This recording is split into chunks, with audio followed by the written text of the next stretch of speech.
کامبوجا یکی از کشورهای آسیای جنوب و شرقی به حساب رفته آن را شاه اداره می کند، یعنی کشوری مونارخی است. کامبوجا پایتختش شهر پنومپن از 25 ولایت عبارت بوده 16 میلیون نفر اهالی دارد و سال 1953 از فرانسه استقلالیت کامل خیش را به دست آورده است.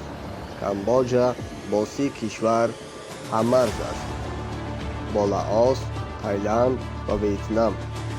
سرحدات آبی و خشکی آن 3500 کیلومتر است.